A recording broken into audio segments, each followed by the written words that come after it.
Duse M, PT. Jump on it, jump on it, jump on it. Ride it like jump on it, ride it like taxes. The hell smoking that loud, lace the yak with mouth. Make your mama proud, popping it like shot. Turn up, it's a gangster party. PT ain't never popped a Mari, but if I ever catch Mac, I'ma pop a Harley. I don't even rob a cop the Harley. Blowing so much green, I shame Marley. Yeah, I push the line to its full limit. Hit the hole like 22, boy, I'm a young Emmett. Nothing go like snow, now that's a cold image. Still whistling, sending, knocking them white women. Only reason I do it to avenge image. Could've let it go before it got me out. Knowing me, it don't matter, I simply chose my route. On my hobby.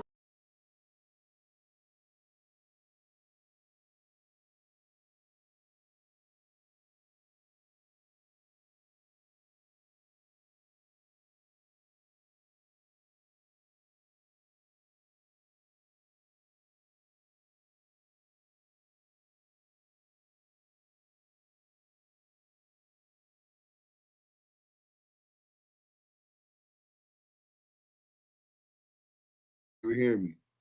Can y'all hear me now? Let's bring this up. Hold on, my bad, man. I just turned on YouTube, so let them get up in there real quick, man. Go ahead and get the content at Active Chucks on Twitch. If you don't go to Active Chucks on Twitch, you can get the content right at Active Chucks on YouTube, Lamonte Sims on Facebook, Active Chucks ENT group on Facebook, or you can get it on Instagram at Active Chucks. Hey, it's Duse Sims, the Don. Welcome to the Damu Kiwe Conversations. Yeah, man, we definitely going on. They tried to discredit Duse Sims, but the facts don't lie. And we're going to get into this big U case also, man. I know that a lot of people been, hopefully y'all caught that other video. Y'all hit that like button.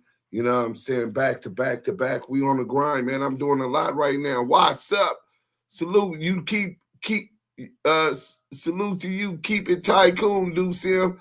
The only way a real goon gonna do it is keep it tycoon till you do it. You dig? Carolina Connect TV. Salute to the Blue Wrench Mob. Man, salute to the Blue Wrench Mob. Always on their job. Hey, man, share the like. Let all of the team know we live right now. Share the live to everybody. I think we might also be on Lamonte Sims. So, yeah, man, make sure that on YouTube, make sure that y'all do that. But look, I'm going to wait a little while till we get past this thing. But before we do, I'm going to dedicate a song to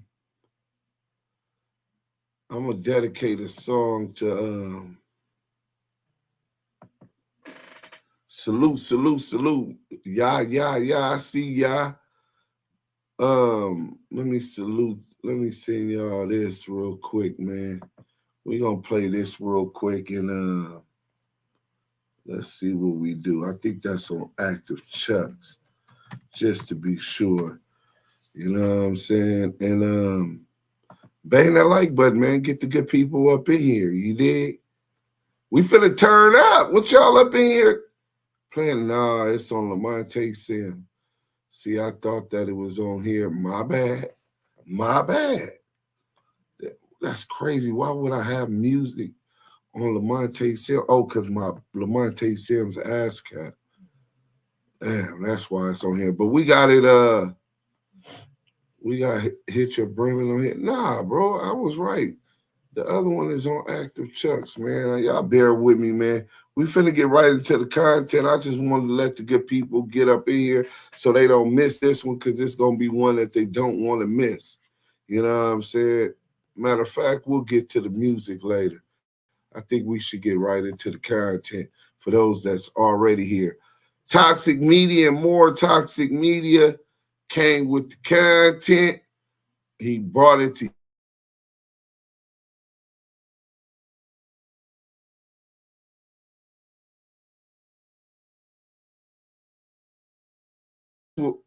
and that's what we finna get into. Toxic Media got the content. I caught it about an hour before they put it out. Y'all wasn't even hearing me, man. Let's go. Dale Morrison, exclusively from Wack 100. And he's going to expose all his relationships with the Rats himself. You know, Wack and the Rats go way back, like Tupac and Biggie. Wack and South is going hard. Yeah, we live and direct right now, man. Live and direct, we and the people in the building. What up, Wack? What's up, homie? Wack 100. Let me make sure I get my points on that song, Wack. I'm giving it to you half. Whatever song. I guess, you know, I won't have. And Wack is going to revisit that night. Remember when Big U had 2060 surround Wack? He said he didn't get touched because he had a gun so big. They remember his name used to be CK Wack. And that night, he must have slept at his side chick Egro Babe's house because he didn't come home all night. If you know, you know. And he gives an update on Loose Cannon. Loose Cannon's refusing to go to court. He think Loose is going crazy. I mean, every single day, Sharice is looking sweeter and sweeter. Sweetie! Twin, hold your head up, because I'd be going crazy too. And he ain't gonna do nothing to nobody. He ain't even that type of dude. Hey, Wack, let me ask you this, though, because I seen this shit viral yesterday, right? You said that Big U, he snitching. Yeah, that's telling what he did. That's telling what he did all day long.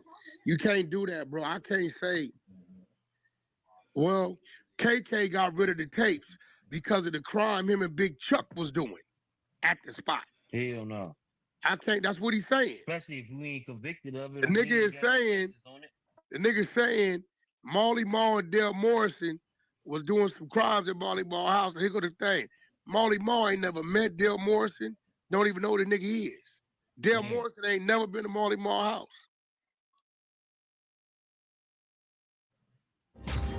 Damu Kiwe Conversations. Bang that like button if you just coming in. Let's go. So he doing what he attempted to do to me in 600. Yep, y'all seen it. 600 was with the feds when they raided the house. No, he wasn't dumb. He drove by the house. Hey, Wack, I know you in the music business, right? And like you gonna know certain people, certain players and shit, right? But Byron Blake, he trying to put it out there that you basically, because you know Dale and you know Marley Marl. Byron Blake is an out-of-town nigga that has no idea what he's talking about. He don't know who I know. See, if I tell you I know a nigga, yeah, I know dude. That's my man. I mean, I know him. I know a nigga, no other nigga mean just that. Chuck, I didn't talk to you on it for 5 years, saw you once for 4 minutes. Yeah. I know you know of you. You ain't my, I don't know you know you. Yeah. Marley, I know.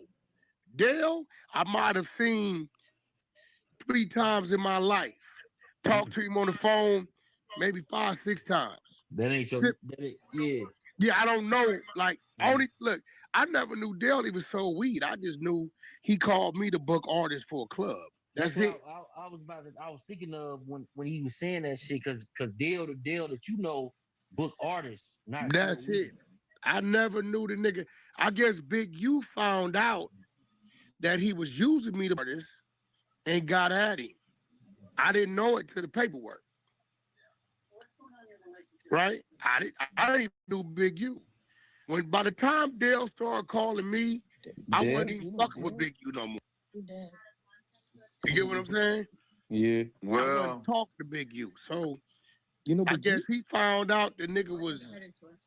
I guess he found out the nigga was calling me to book artists, and got at the nigga, which I didn't know, and Dale didn't really pay no attention because Dale knew he only dealt with Wack when he wanted to book an artist. So in probably like 2 years, the nigga might have booked 3 artists, and he only came to me. A, I didn't charge you. B, the artists to show up because I bring them personally. Everybody else to get the front end money and don't show up. So he was like more so like an industry connect, like see, let's get a bag. He wasn't even that. He was just he'd be like, Wack, who coming into town? Like one time I said, Sada baby be here in a week. Cool. I got 10,000 for him. Solid, you need this 10? Hell yeah, nigga, that'll cover my flights and shit. Doing whoop, and that's it. That was it. I booked more shit. He got a partner. I don't even know his partner name. He's still booking shit that I Can of businessman. Yeah, I forget his name, but yeah, I didn't like. I couldn't have told you. Like he's Let's get them likes up. Dispensary. I didn't know that about him. Wait, you talking about the light skinned dude, right? It's a light skinned dude. It's a real dark skinned kind of chubby dude that worked with him. I couldn't have told you that. Dale will pull up to the studio. He'd be like, "Wack, I'm on the way." That nigga pull up, honk the horn. I send a nigga out there to get the envelope, the deposit, and Dale gone. That's it. Yeah, So, that's you know, crazy. you got to remember the Blake nigga. He don't know nothing, man. That nigga's a out-of-town nigga over there I talking. fuck with that nigga Byron Blake because He talking to an out-of-town nigga about another out-of-town nigga. Duse M saying he's not. What Duse you M. think? He said what? He said True Surf is a snitch. He said he told. No, but that's when he really got mad. I caught the nigga on A-Verb stage and embarrassed him about that. Over him with that Sue Surf snitch. Ain't nothing. Sue Surf went in there. So for those who ain't catching on, so Cheeseburger Chuck, Bad Luck Cheeseburger Chuck, the Oscar Meyer Mafia leader, he comes off and tells, he gonna run and tell his daddy, right? Duse M said that Sue Surf didn't tell, right? And that's basically Wack 100 is utilizing that credibility, someone with the type of street credibility and a man of his word like myself, because they word ain't shit. They utilize that to say, well, hold on. Duse M said that Sue Surf wasn't snitching. So Wack like, yeah, Blake don't know what he's talking about, but he really don't want to give me credit based on our past disagreements. You know what I'm saying? But that's okay. I don't need validation through the nigga that like 3 fingers in his ass.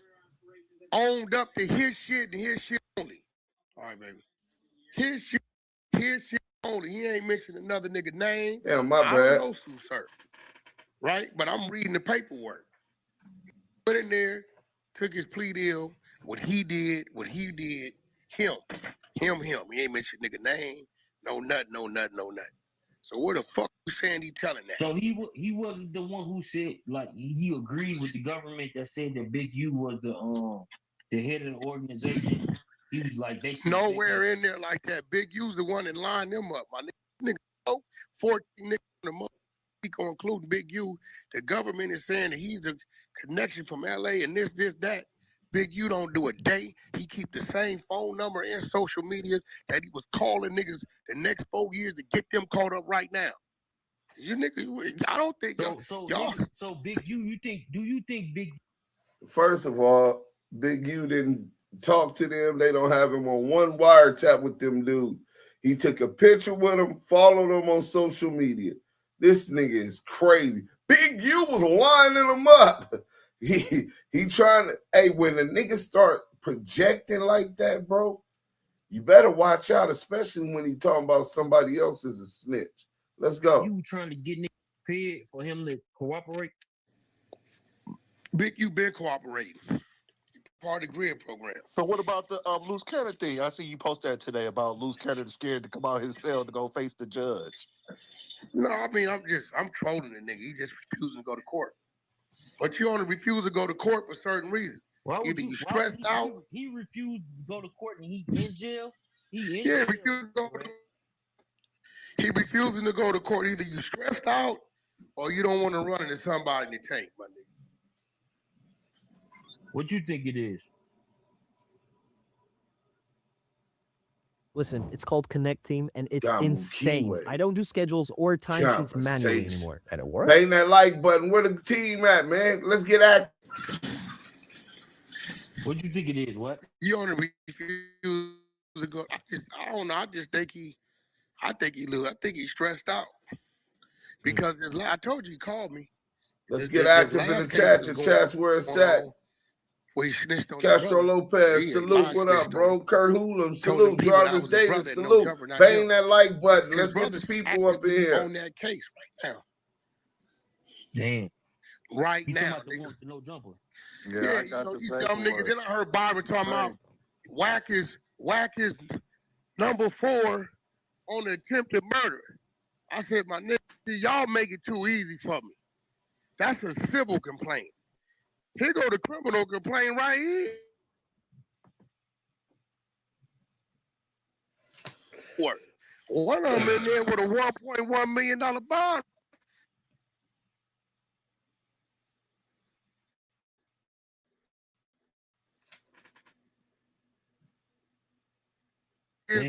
Is Gloss and Alfred Walker is who the DA nigga Alex Alonso was telling on before they even knew who it was. That's why I asked you, Wack. So who said them niggas' names first? They try to credit you for saying their names first. No, Alex did. Hold on, Rick. Alex was. Hey, cold thing about it, right? That was the alley-oop. That's why he cut the other Oscar Meyer Mafia weirdo from the West Covina weirdo, right? The nigga Rich Dolla64, right? So Chuck like, wait, because after he asked the question, because he want Wack 100 to say something about Alex Alonso so he could clip it, knowing that that's going to be the content. See, right now they're running the content and the narratives that they want to spread. You know what I'm saying? They going in circles, but you can see when they get to my name, Wack hates the mention of my name. You know what I'm saying? It's like he sees everything he always wish he could be. But wait till you hear what Cheeseburger Chuck say. Let's get back to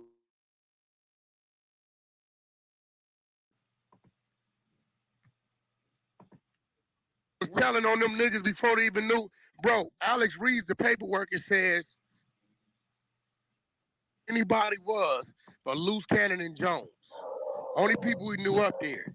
A month later, he's screaming out Alfred Walker's Gloss. Run, turn yourself in. They didn't serve the warrant until February 2026. Juvie. They didn't even know. Bro, if the victim that filed the report didn't know the names, this nigga 2 months later on his show with Munchie B screaming them up names. The victim said he didn't know the names. You get what I'm saying? Niggas is playing dirty ball. But I don't know what his correlation is between what is he trying to say about me knowing Molly Marr, me knowing that. I know everything Molly Marr told the feds. He told me the day before he said that basically he was trying to what I understood about it, right? He was saying that you know Molly Marr, you know Dill, so you. I know all of them. I know all of them. I'm the one. Listen to me, bro. I'm the one told all you niggas who y'all didn't know who the fuck was who. Let's keep it real. When the exposers was reading the work on my stage, they read it. I said, okay, that's Dale. That's Monster. Keep reading. Who? Grammy nominated. Oh, that's Molly Marr. I'm telling y'all know shit. Yeah, I'm right. the one told y'all. You definitely. Yeah, I'm the one telling y'all. I can look at the paperwork and see the fuck is who. Yeah, I know who was who. The security guard. I said, oh yeah, that security guard gonna cook him. He already a reliable source. He told on the murder for hire. Wow. Already. The security guard. Right. So he told on the murder for hire about 4 or 5 years ago. You talking about the security guard? Yeah. As they talking, I know who they talking about. The other nigga in there is Big U Artist. The nigga that he said, what's the nigga name? Something 5. The nigga that called Airbnb to get the ring camera. You talking about, Rich? That's the nigga just got the 5-10 million from the LAPD. He from the little group. Zoo Life, what up? Oh, I remember OSV for sure. Also, he can get how much? You gotta remember, I know all these people. They done been around me. And you saying that nigga cooperating too? from OSB? Well, I'm gonna be real. He in the works. I know the police. The police indefinitely questioned him because they got him. The Airbnb owner told him that he called to try to get the ring camera footage. Mm. So you know, when again, this goes back to history. On here don't know just because you a Crip or a Blood or you from South Central, the fuck you think you from? If you ain't part of that bubble, nigga, you ain't part of that bubble. Marley Marl, $1 million nigga, you don't hang with little nigga. Yeah. That ain't what he do. Actually, all he ever tried to do for Big U is helping. Give. Iceman Vet. Beach here. I talked to dog. You want to use my mansion, you and your wife to stay, so you ain't got to pay for rooms at the whole casino here. Mm-hmm. So I know these niggas. It ain't on me that Byron Blake, you was a flunky mowing ass. When nigga, you ain't even from out here. So if Wack know him, Marley Marl don't even know Dale. He ain't never seen or talked to that man a day in his life. Ever. Marley Marl was, when this murder happened, Marley Marl was already Facts, Juvie. and sentenced. He was just waiting on the turn-in date. So look, this is what I want to know too, though, Wack. So Marley Marl, like the shit Big U said in his recent motion, he was saying how he need to know, or he need to let the jury know how these people got further cases, or they these type of people, right? He don't. Marley Marl already did his time, bro. He been out on parole then in 2 years. He already did his time. But I'm saying though, did he say the things about Marley Marl that's in his case, or he said that shit in regard to shit that ain't in his case? No, what ain't there is the illegal activity him and Dale Morrison does. He don't know this allegedly, right? Ain't no allegedly. He don't know this nigga. Yeah. You got to remember, Big U ain't thinking. He's not thinking about when Marley Marl was in jail versus when, well, he didn't even know when Marley got sentenced because Marley Marl cut Big U off 2019. He turned himself in. I drove the nigga to the Las Vegas airport to catch the flight to Portland, Oregon to turn himself in to Sheridan. Are you LLC curious? Wondering, is it time to make my business Bang official? the like button. Kid the barber, what up? We got the good people The in here. nigga called me. He said, Wack, where you at? I'm at the house. Kid the barber, what up? We got the good people in here. I got to turn myself. I said, I'm in Cali. He said, Turn bro, be up. at my house at 6 o'clock, bro. Yeah, because that's what. Look, so when you say you went with him to turn himself in. I just took him to the airport. But look, did he do time or he was just going? Yeah, he did time. He went and did 33 months. Oh yeah, that's what I thought. So he did 33 months, but what that nigga he was seeing some shit outside of that. No, he ain't. We don't know what he's saying because Marley don't know Dale Morrison. Mm-hmm. So he put Marley and Dale at Marley Marl's house. He's saying you got rid of the camera footage because of what you and Dale got caught doing on the camera. And he like, I called Marley. He said, Wack. He said, who the fuck is Dale Morrison? Who was that? He don't know the nigga. He don't know who that is. And Marley was already sentenced. So he was already convicted. He was just waiting on the turn-in date. Like, I ain't never fucked the feds. When I was taking bro to turn himself in, he literally had his bed number, the address. He had everything where he was going. It was crazy. They emailed it to him. So, you know, he ain't tripping, but everything, Marley definitely sat down with him. He went to see his PO. They was waiting on him. He said, Wack, everything my security told him, I repeated. Because my security told him, he reported to his boss, which is me. His security gave all the statements of drawing down on him and the nigga Sylvester and all this shit. The security gave him all this shit. He already told him, I reported all this to my boss. So that's all I know. I've never seen that kid, don't know the kid, never seen the kid in my studio. I can't identify the kid was at my studio. The other people at the house did. Good looking, bro. Why Lucy and Break ain't doing no more interviews out of jail? What? Why Luce doing interviews? Brick ain't doing no more interviews at the jail. Because he about to get sentenced. Hey, hold on. I couldn't hear it.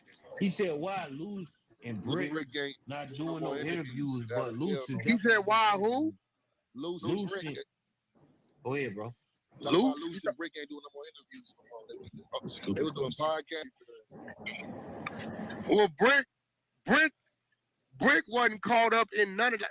Like I told you, I've never seen Brick Baby a day in my life. I told that nigga, if you a 6'0", you wasn't out here because all the Wack would know 60 power rule. Videos, all the concerts, and all the shit we threw.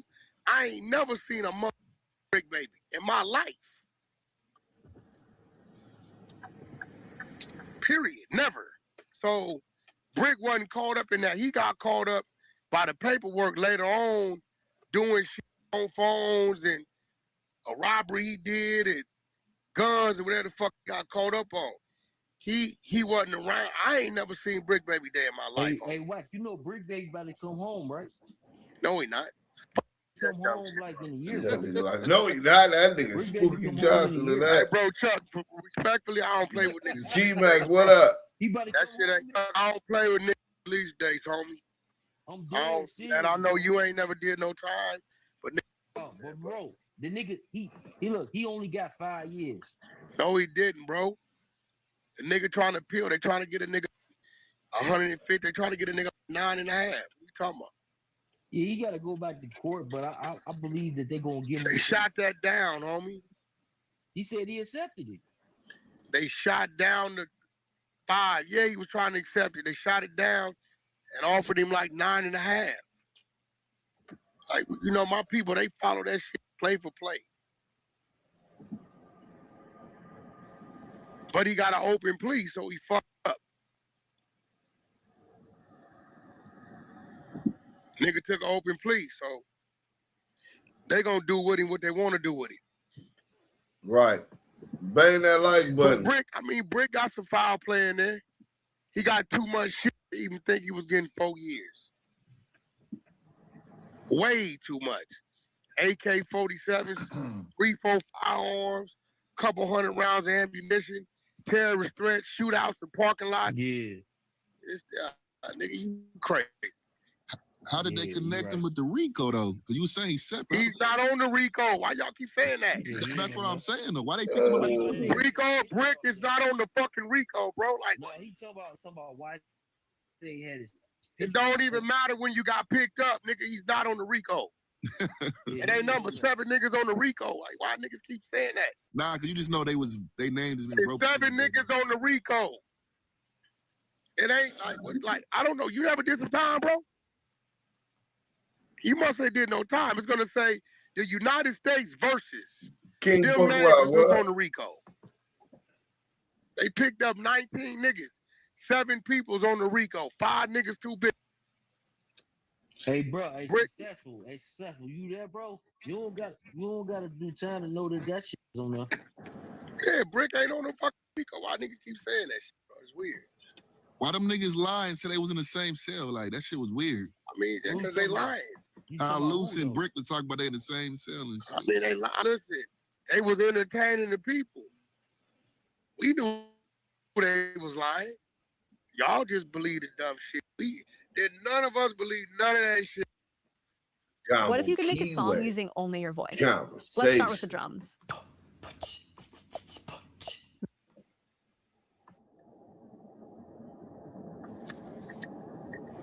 Yo, Rich Dolla, what's that word, bro? Shit, I was looking at their paperwork and I could see what it looks like what the motion Big U was trying to say is that you can't say it like that, bro. You can't say that. Yeah. He getting desperate. They just picked up the nigga he was trying to hide out. They just snatched him. The Christopher guy. They just got him. Look. We over that clown. Yeah, Christopher Arch.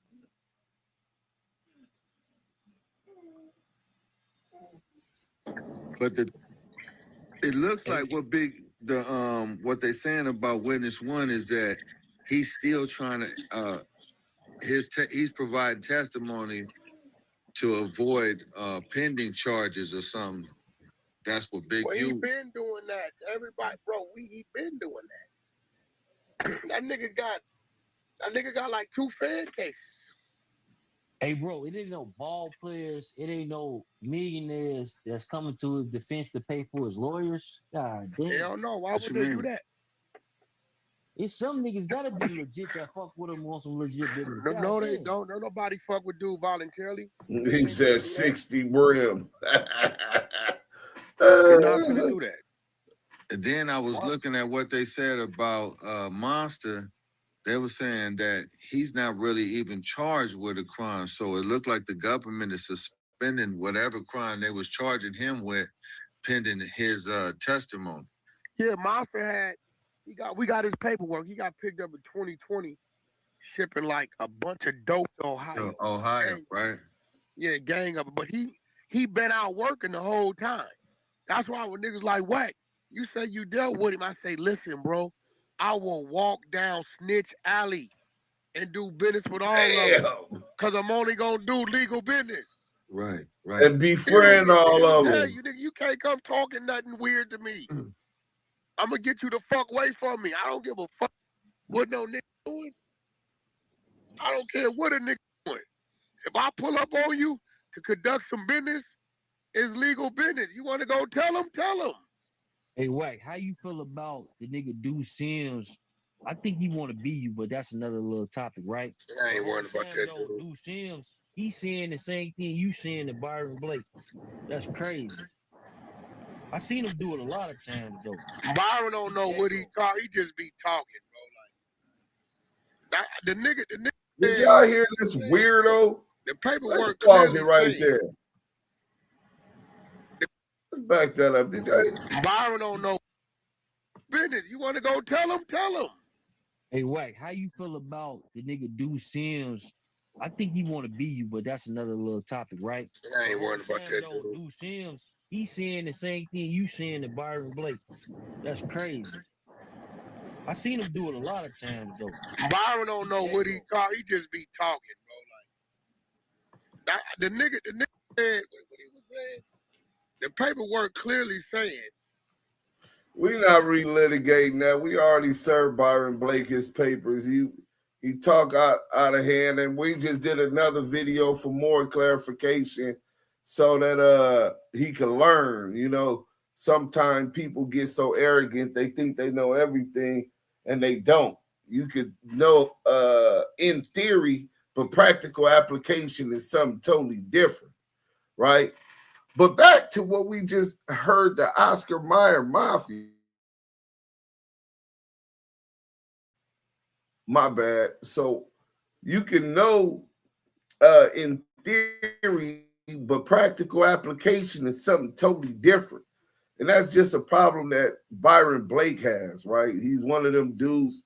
He's very intelligent, highly intelligent, and articulate, but he thinks he knows it all. Instead of humbling himself, being a student of life, each one teach one, you're going to continue to learn. Your knowledge stops when you think you know it all. And you're not a lawyer. You're a lay litigator, bro. So with that, you shouldn't even have no ego with it, but that's really just insecurities.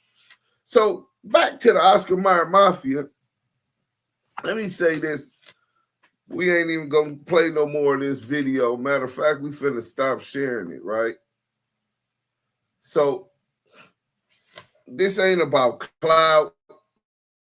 This ain't about views. This definitely ain't about trying to be nobody else. Talking about Duse. I think Duse want to be Wack 100. Ain't that a bitch? This is about the truth. This is about respect. And this is about what happens when people try to control the narrative. And it slips out of their hands. Because right now, we are watching the narrative collapse in real time. Today, we talking about Wack 100, Big Chuck, Rich Dolla64, and what I call the Oscar Meyer Mafia. Yeah, I said it. Because these are the same individuals who sit in them clubhouse rooms day after day, running narratives on the Big U case. And now they reacting to the truth. So before I speak, I let them speak. We about to roll the clip, and I want y'all to really pay attention to what he said. Not just what they say, but what they accidentally admit. They admit that Duse M just echoed. He told Byron Blake the same thing. Did y'all hear that? They just said Big U was not charged with assault and Wack 100. The same thing Duse M said. But wait, wasn't that the whole narrative? Wasn't that what Byron Blake was pushing? Wasn't that the same rooms allowed to circulate? All of a sudden, that wasn't actually a charge. Nah, we're not doing that. You know what I'm saying? So let me slow this down for the audience, because this is how people get manipulated. There's a difference between being charged with something and something being talked about. And what they did was blur that line on purpose. Because if you say something enough, people start believing it. And that's not the truth. That's influence. And influence without integrity is manipulation. So here's where it gets interesting. While they're correcting the narrative, they bring up my name. They say, even Duse M's debunked that. So now I'm credible. Now I matter. Now my voice means something. But at the same time, you got Big Chuck saying Duse M's wishes he was you. Nah, we got to address that right now. Because now it's no longer about the case. It's about respect. Now it's about how you try to position another man in front of the world, and I don't let that slide. So let me take y'all somewhere real, because everything I just said, it ain't coming from ego. It's coming from experience. It's coming from pain, survival, and growth. Now, I didn't come from opportunity. I came from dysfunction, a drug-addicted, gang-banging father in and out of prison. My mom's a hustler, ran the big house, the biggest bookie joint, South Central. Abuse, chaos, no structure. That's where I come from. So what happens to a young kid in that environment? He adapts. I hit juvenile hall. I joined the gang, started living that life, not because it was cool, but because it was survival. I went to camp, caught cases.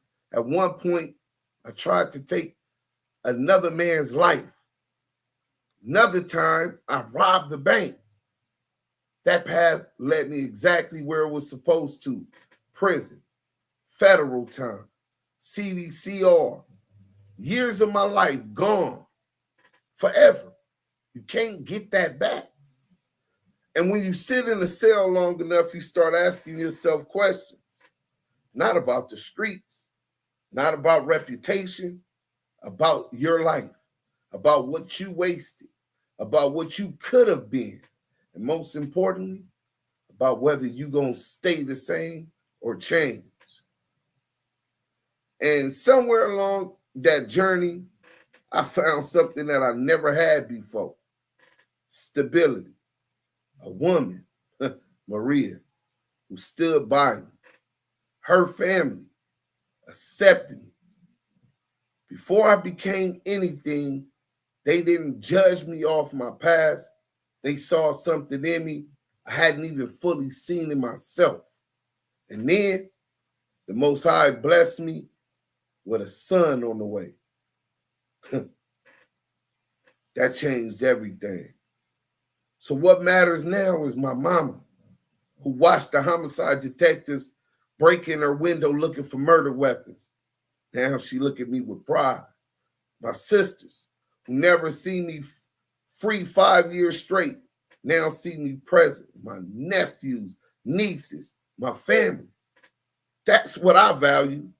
Not clubhouse rooms, not them hating ass niggas' opinion, the fake narratives. For 35 years, I put the game above everything, above my family, above myself, above my future, and I did it willingly because that's all I knew. But now, I know better. Now I'm evolving mentally, financially, physically, spiritually. That's the mission now, growth. So a message to the homies, respectfully. Those homies that didn't make it, I don't look at you with shame. I understand. You gave me what you could give me. You taught me survival. And you succeeded because I'm still here. But now, I got to do more than just survive. I got to thrive, bro. And to the ones who chose a different path, who accept things that go against everything that we stood for, that's your choice. But I can't stand next to that, bro. I won't stand next to that because that don't represent me, and that's not the proper representation of blood.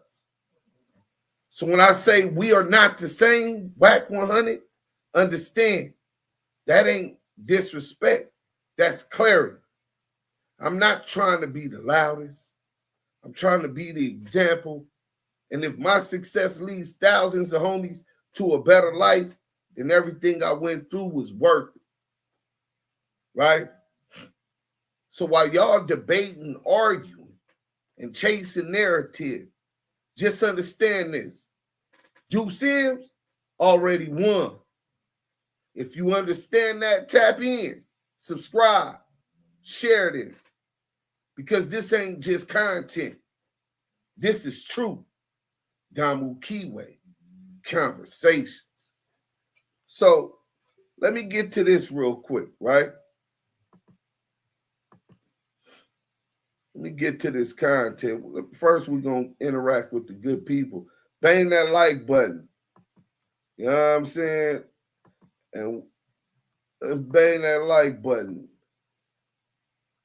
And the Golden Knee Pad Award winner is Cheeseburger Chuck. The Yay area in Inglewood shot. Yay area. Inglewood. Larry Jameson, what up, bro? Yeah, press that like button. Hype me up, bro. Y'all gotta hype me up. Wack boy, that ADX USP and that 4-yard different from your thoughts. And you gonna have to take that shit, Guppy. He ain't walked that. Watch baby for life. Salute, what up, bro? You know what I'm saying? Raising the child and children while living in survival mode is a no bueno, bro. That's a fact, bro. Larry Jameson said real, Duse M. Nah, bro, 100% real. That's the realest shit I could ever say. And these young niggas, if your G homies that really been through it ain't trying to teach you something to help you evolve, then that nigga don't really give two shits about you, bro. I'm just gonna keep it a buck. You know what I'm saying? He don't give two shits about you because there's no way he can give a fuck about you. Understand that there's cameras everywhere. Understand that you got informants all throughout, infiltrating every hood, and he want to send you on a bunko mission. He might be working. You know what I'm saying? He might be working.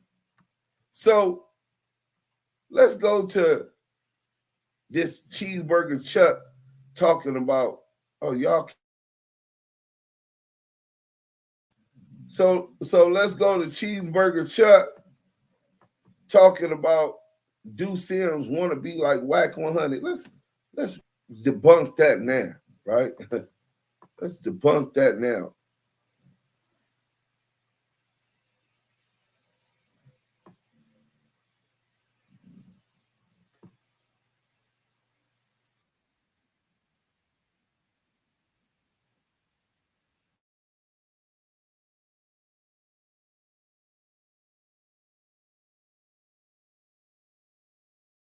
Yo.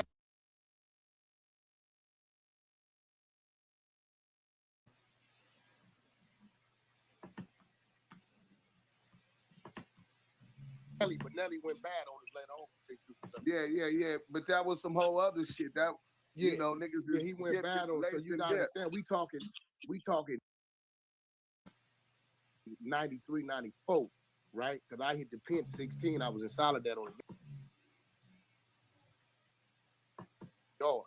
So me and Christopher, Fat Rat, you know what I'm saying? Like he was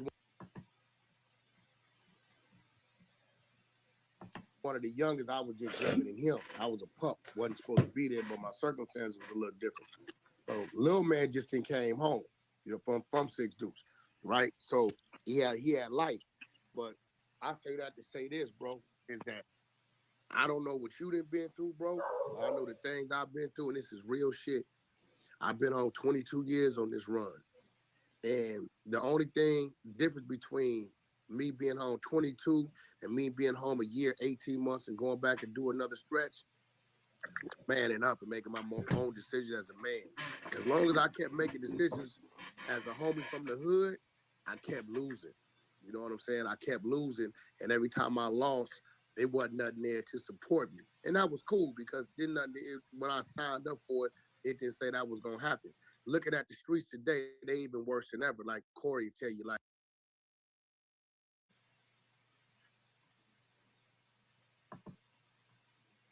right. You know, the hustle was fucked up. Won't nobody help. Won't nobody do nothing. Corey told me some shit. This how fucked up it is. Corey tell me some shit last night on the phone, right? About New York and the marijuana business about to open up. So he tell me, whack niggas don't want to come together and out here in New York to let a nigga in, right? So what I did, he don't even know I did this. I got on the phone, made a few phone calls to some people I know, and found a storefront, and they know a few of them people that's in there that can do that. Corey don't even know I did this yet because I want to bring the politics together.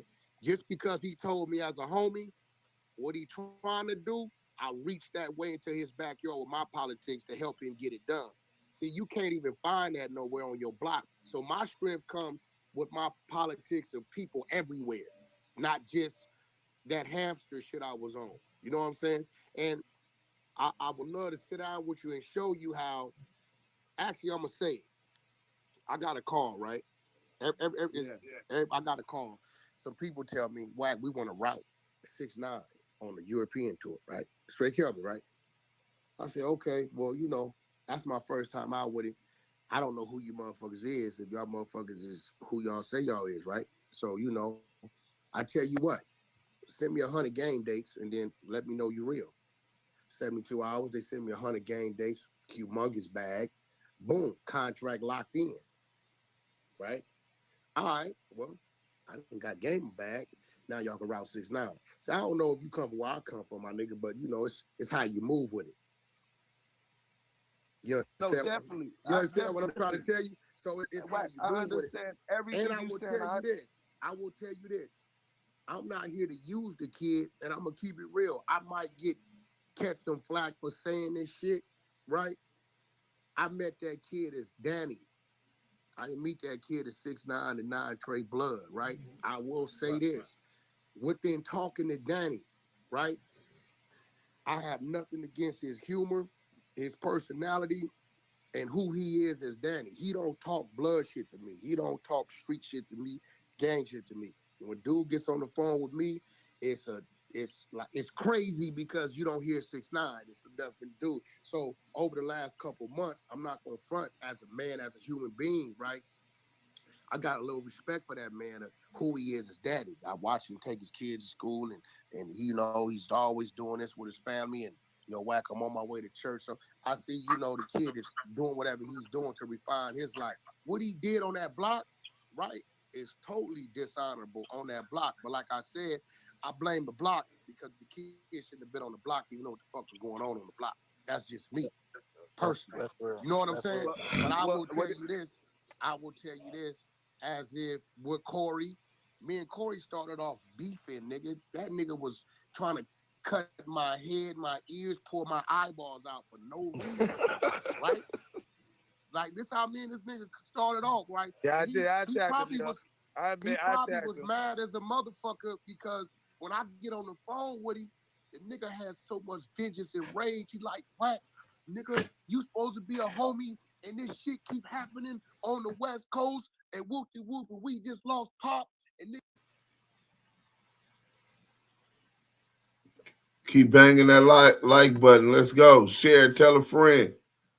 Niggas is telling me that he was around you. I say,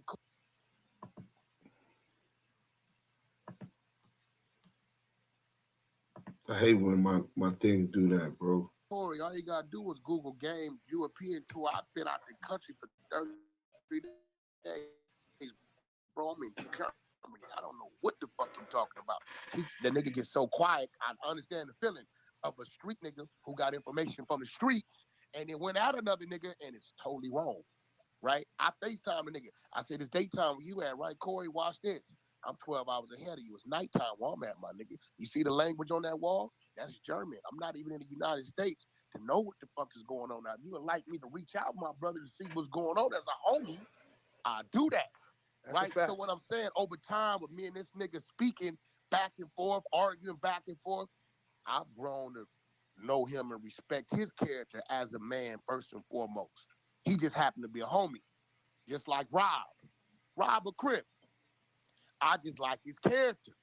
So I fuck with him. Rob know he can pull up on me, go to sleep at my spot, ain't nothing gonna happen because that's just me, because I'm not a, bro, I tell all my youth, bro, I don't want no other nigga gang banging. Nigga, go to the military, go to the police academy, go do what it is that you need to do for you and yours, my nigga, because that's the only way we gonna get ahead. We ain't got ahead doing it the street way. All we got is a bunch of stories of who our uncles used to be, how much dope they used to sell, and how much time they got right now, or how long they been in the grave today. That's all we got. So at some point in time, somebody got to set a motherfucking example. Look, bro, set that aside from that. Don't mix that with that, and go handle your business as a man. It's real shit. We all get that gang name all our life, but when the fuck you gonna give that birth name a shot? See that gang name, Wack?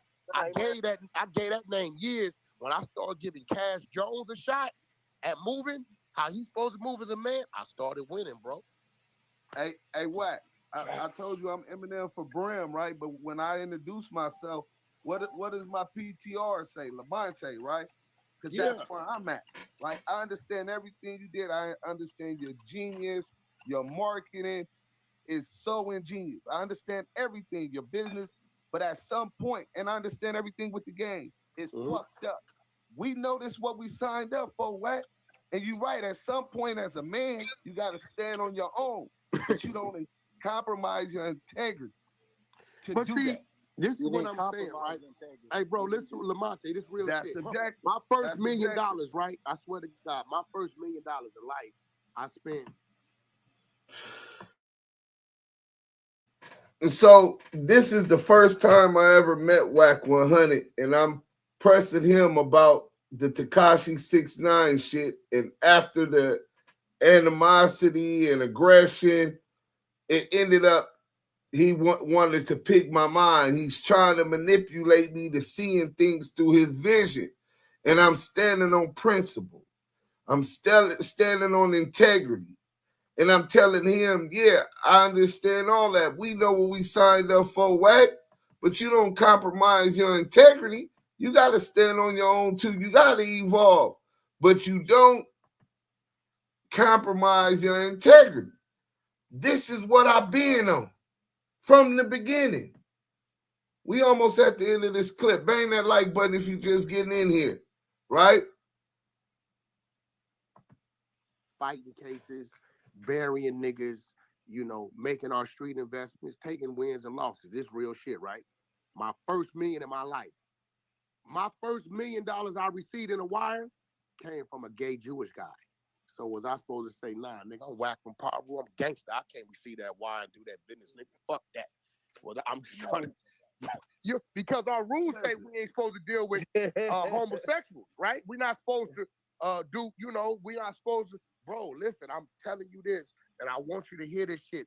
And I hopefully one day you won't hear my voice ringing out in your mind when you're in a bad situation.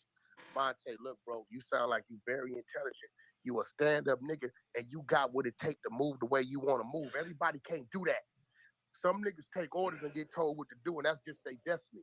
Yeah. Some niggas is the wolf, my nigga. And if you watch all these gangster movies that we fucking praise, every last one of these motherfuckers made up their own rules when they wanted to.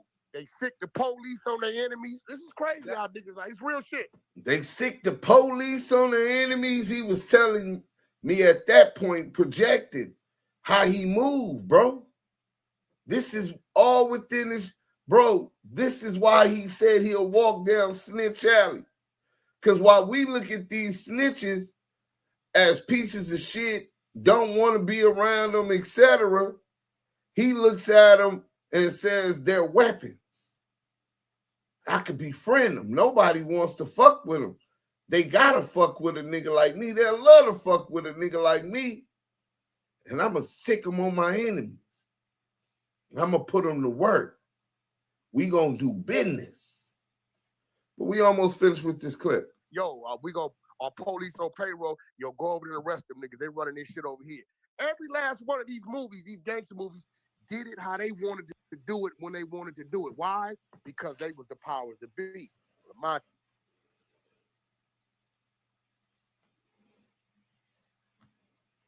Say real shit. I don't know what you got going on in your life. My nigga, give that birth name a chance. That mind that was being molded in school, that motherfucker, let that right and wrong start guiding you, brother. And I guarantee you'll start winning. And if it's anything, right, any bridge or wall you run into that you think the nigga Cash Jones, a.k.a. Wack, the Damu, that's associated with that same flag you got to help you with, then reach out to me. And I help you get over around that motherfucker, under that motherfucker. Corey will tell you. If there's any, I didn't ask this nigga to fuck with me. I'm telling him about dealing with 6ix9ine. Let me make sure. I didn't ask this nigga to fuck with me. I'm on this nigga about his misrepresentation of the B. I'm on this nigga about fucking with 6ix9ine. His whole rationale. Because that's not how the Damus get in. The nigga Corey and War Brim was supposed to be on here on the same thing with me, but they got up there and panties got wet once Wack give them some kind of validation. Nigga, you don't let a buster like that validate you. As a man, you supposed to already validate it and know your capabilities. You know what I'm saying? But if there's anything that Cash Jones, the nigga with the nigga that associated with that same flag you wear, he trying to play me with the blood shit. You know what I'm saying? That's how he cutting into a nigga. The same. If there's anything I could do, just let me know, and we gonna go through the wall, around that motherfucker, whatever we gotta do, and get that motherfucker done. He's offering me his resources. He's offering me his network. At the time, I'm not knowing he beefing with Big U, but this nigga's playing chess.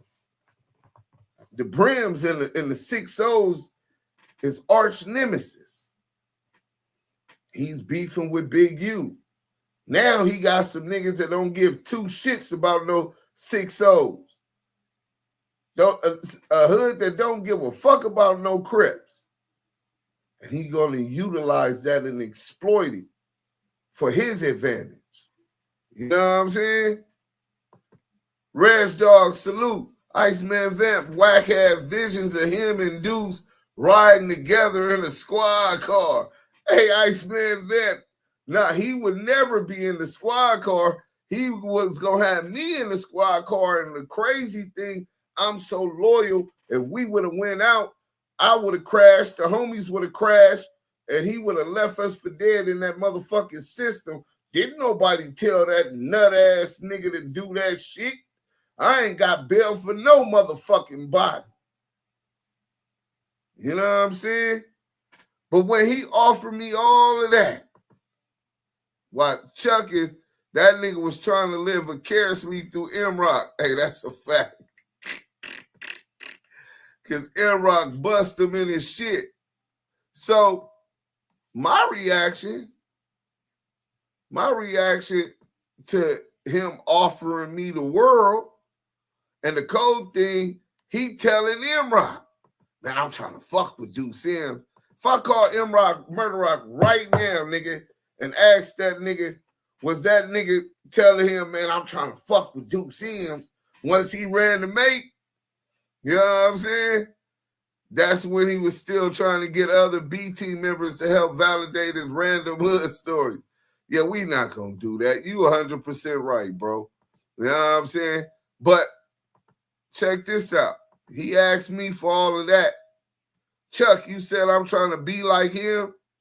I don't even fuck with niggas like him. I don't do business with niggas like him. This was when he told me he gonna give me his number and he offered me the world. I said, I'm not on no bullshit with you, but I don't want to deal with you. I'm on something else. That's the first message I've ever sent this nigga. Back channel on Clubhouse.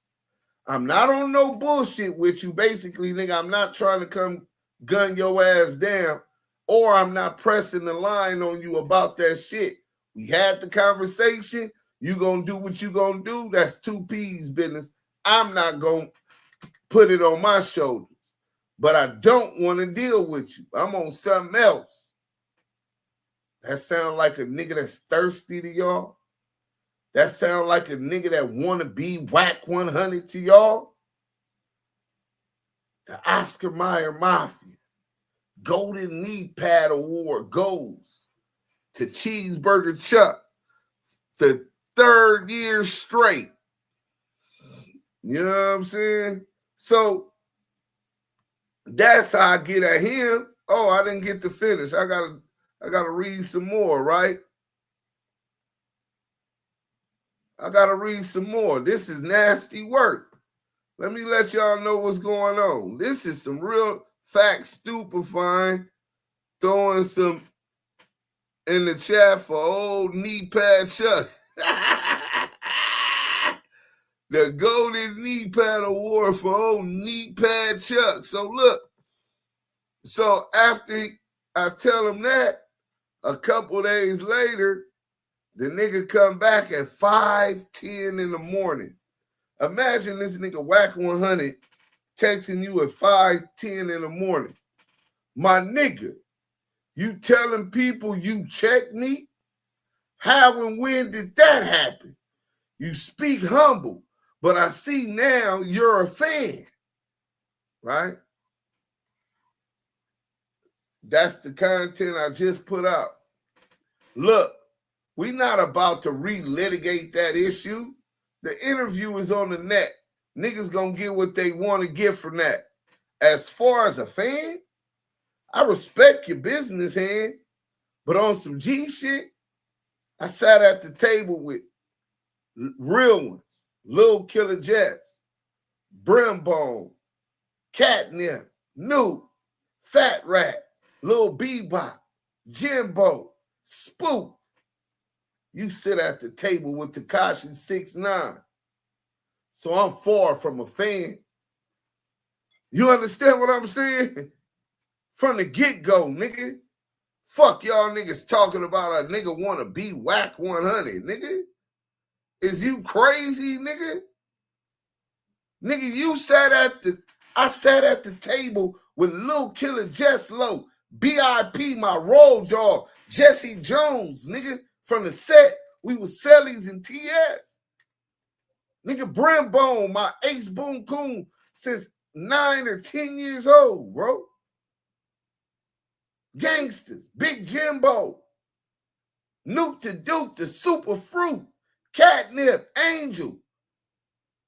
Nigga, you sit at the table with niggas like Tekashi 6ix9ine, the nigga Snow Billy,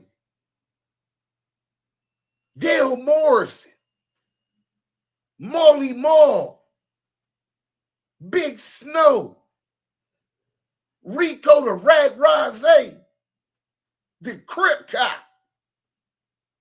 Loose Cannon. Nigga, we ain't the motherfucking same, nigga. Is you crazy?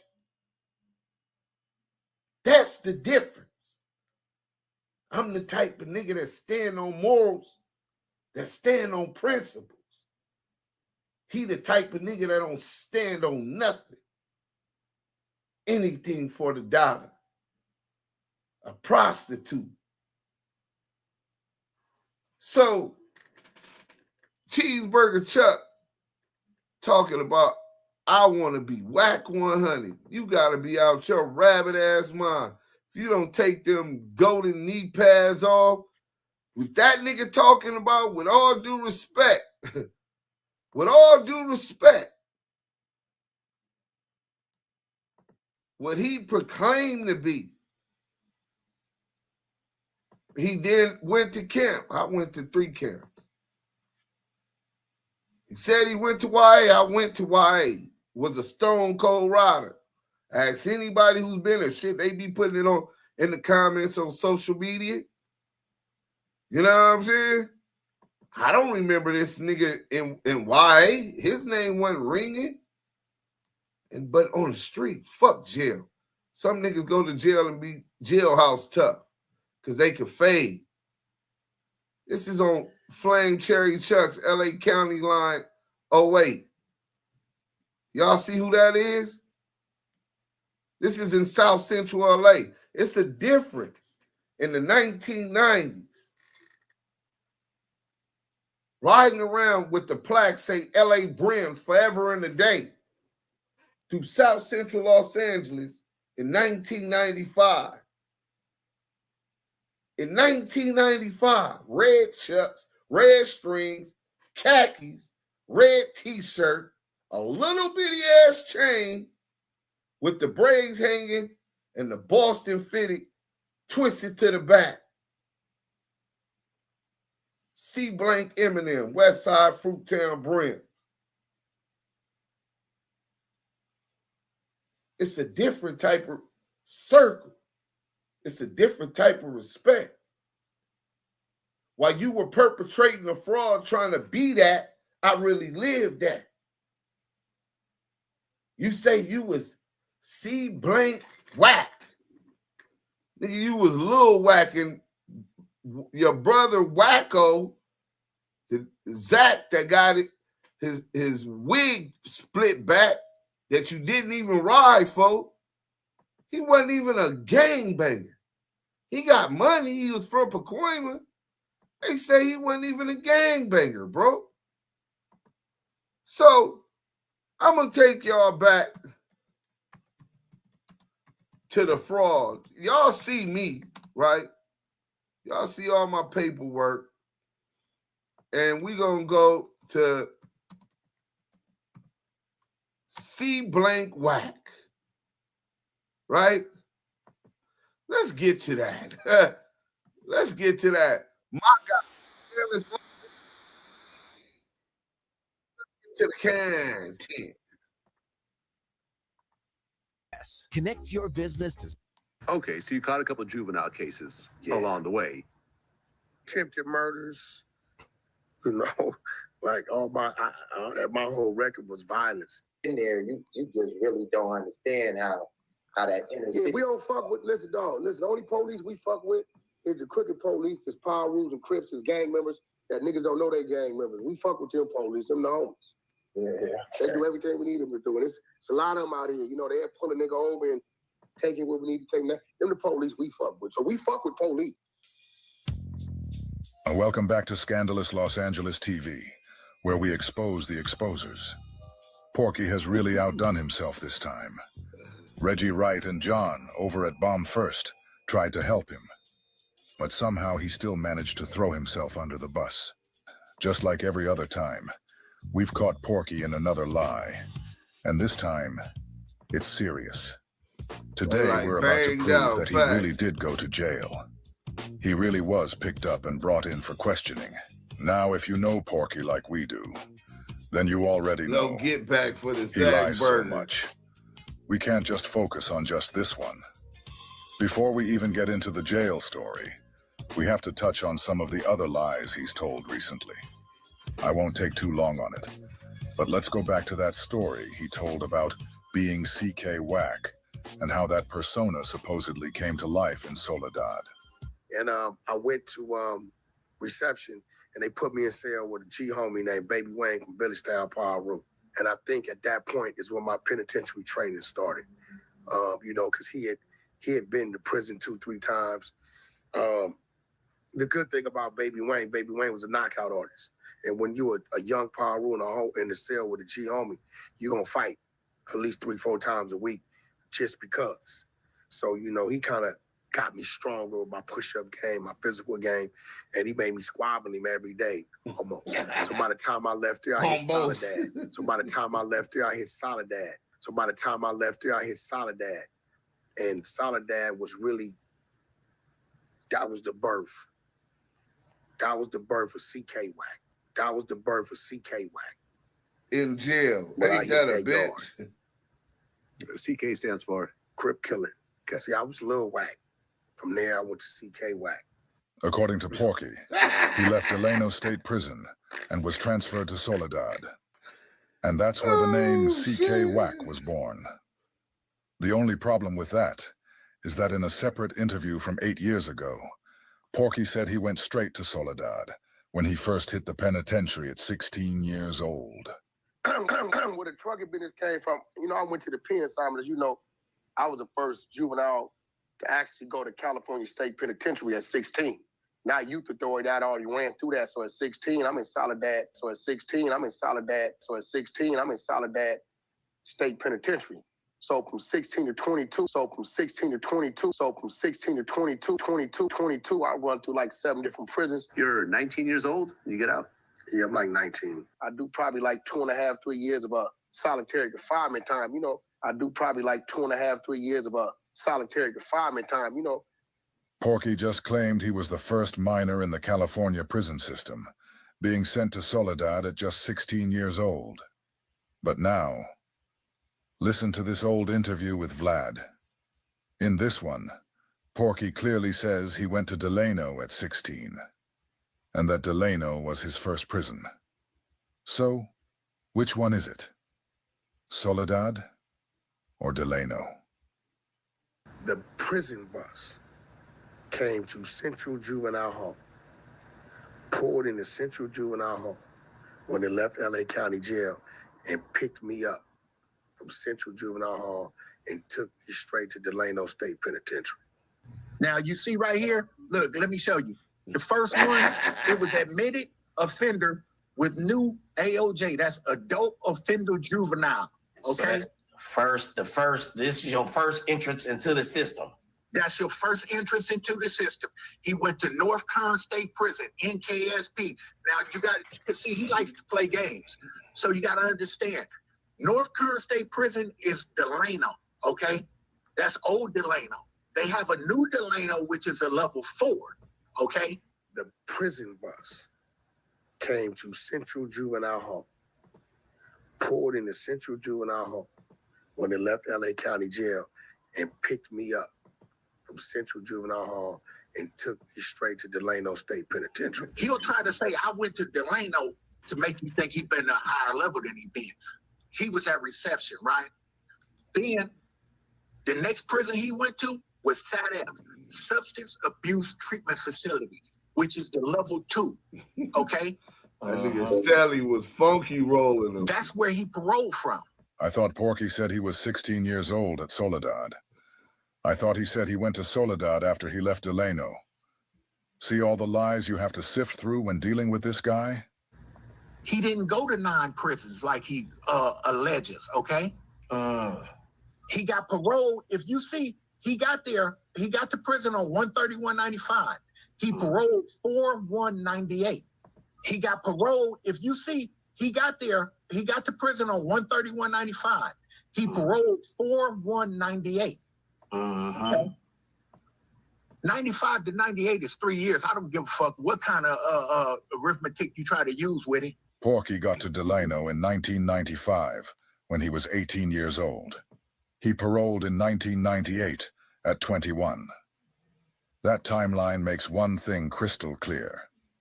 It was impossible for him to be at Soledad at 16.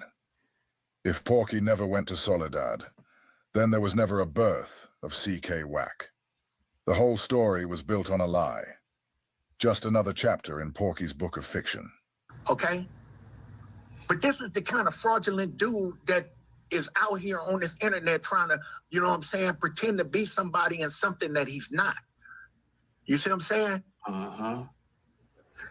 Go to the next one. It say return from parole, re-entry 3, which means the county jail. He never went back to the prison. You see what I'm saying?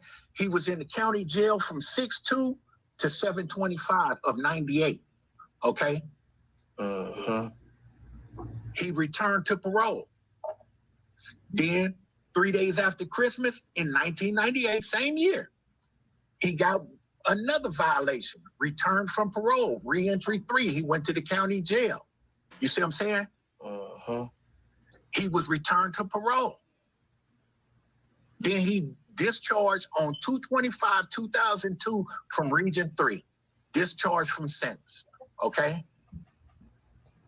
All that talk about he was in there for all this shooting and attempted murders and all of this shit, this motherfucker got one charge of 245 PC A2, okay, which is assault with a firearm, okay? So as you just saw, Porky never set foot in Soledad.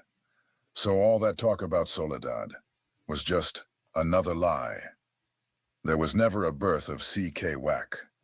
That entire story was completely fabricated. Then there's the claim about spending 2 to 3 years in solitary confinement. Lie. Being the first minor in the California prison system. Lie. Being 16 years old at Soledad. Lie.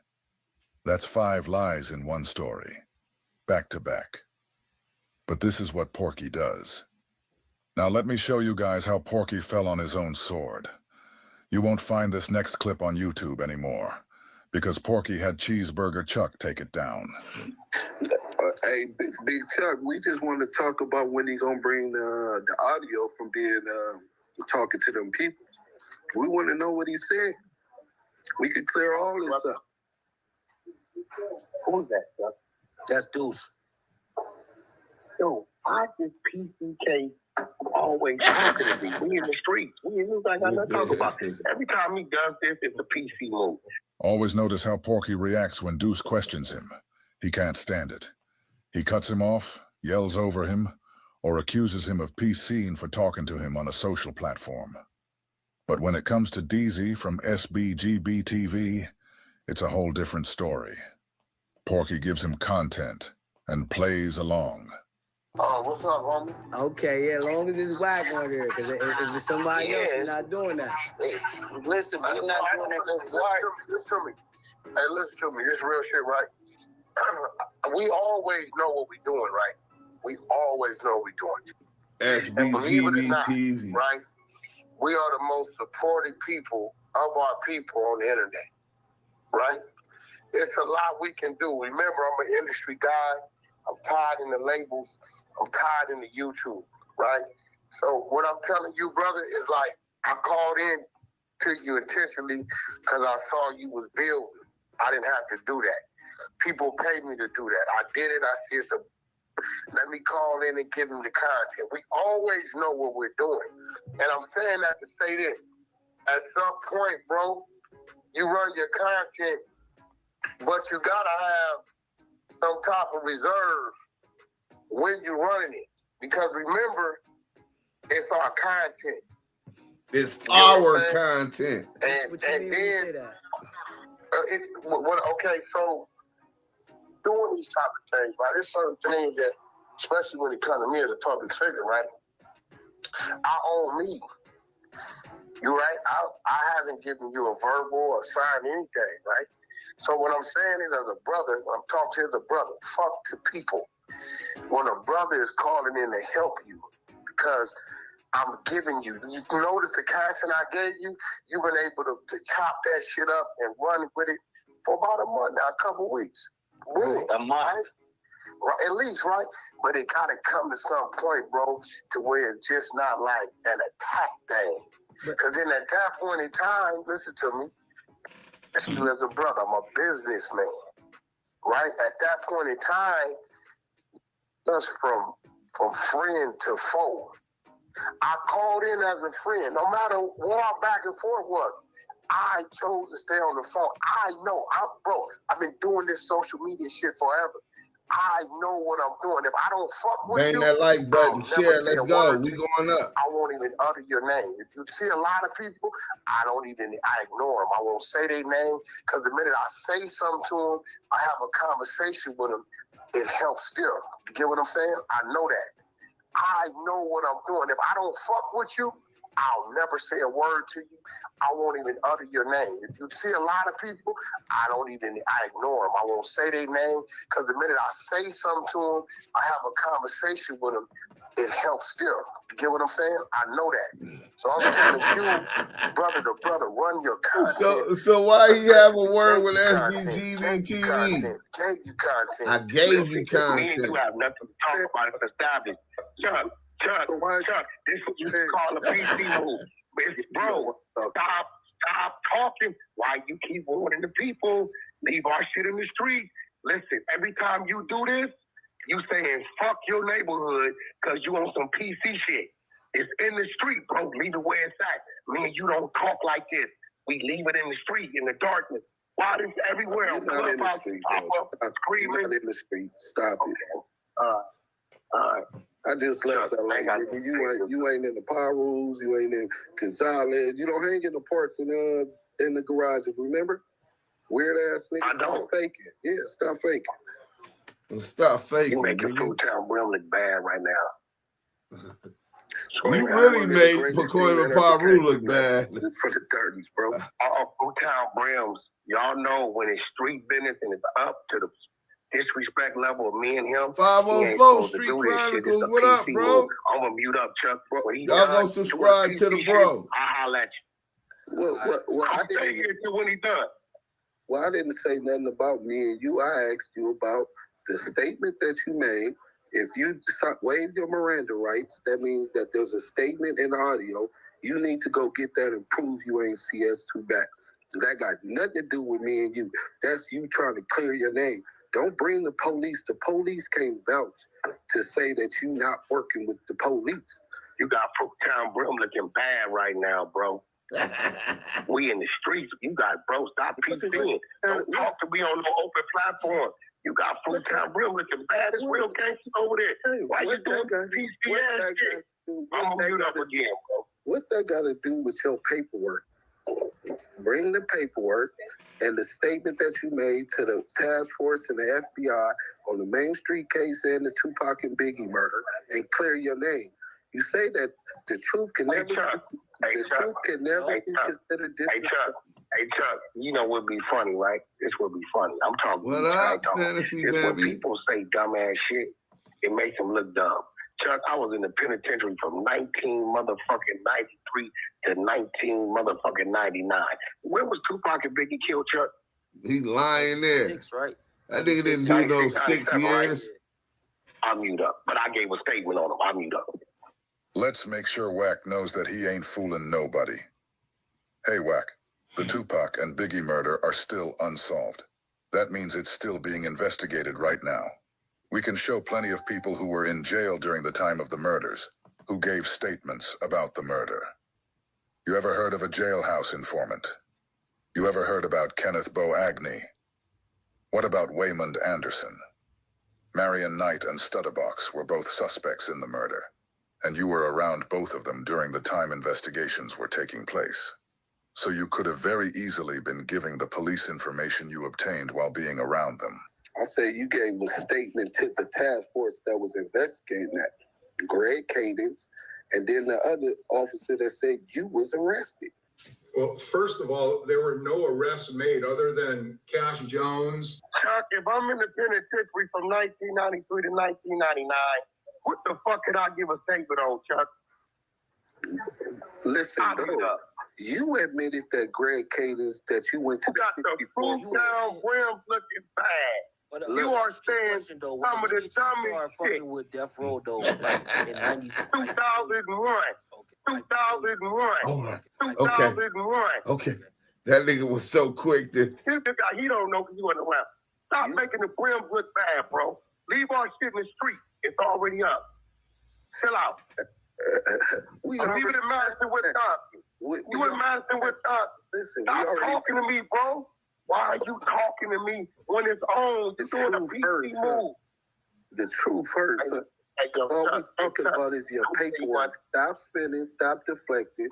When is you going to bring you to provide the paperwork? From the 64 I don't have no paperwork. I don't have paperwork. I was never arrested, question nothing. I don't have paperwork. I was never arrested, question nothing. I don't have paperwork. Y'all know that's a lie, right? Wack just claimed he has no paperwork. He said he was never arrested or questioned. He told us he went to the upper room, the conference room, on the 64th floor of FBI headquarters. Greg Cadence, I could show you that right now, confirmed that he spoke with Wack 100 on the 64th floor when he brought him to Clubhouse. He also said that he met with Wack 100 and Wack 100's lawyer at Wack 100's lawyer's office. Wack not only talked to him once, he talked to him twice. So I'm trying to understand why Chuck would think someone would want to be Wack 100. Because he was never arrested or even questioned. But you guys heard it straight from former Los Angeles Sheriff Michael Cowett. The only person who got arrested was Porky. Reggie and John deleted the clip, so don't bother looking for it on YouTube. Porky swore up and down that he was never brought in for questioning. Remember that. It's on you to provide the paperwork. PK Wack,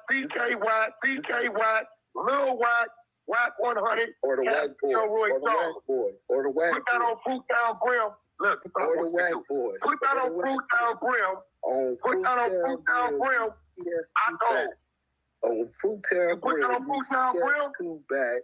On Fruit your dead homie. You CS2 back, aka the I'm gonna go get to work. All right, guys. Now that we've heard all y'all that, see me hit my brimming right there. You know what I'm never saying? Arrested or questioned. Y'all see me hit my brimming. Let me show you how he actually threw himself under the bus.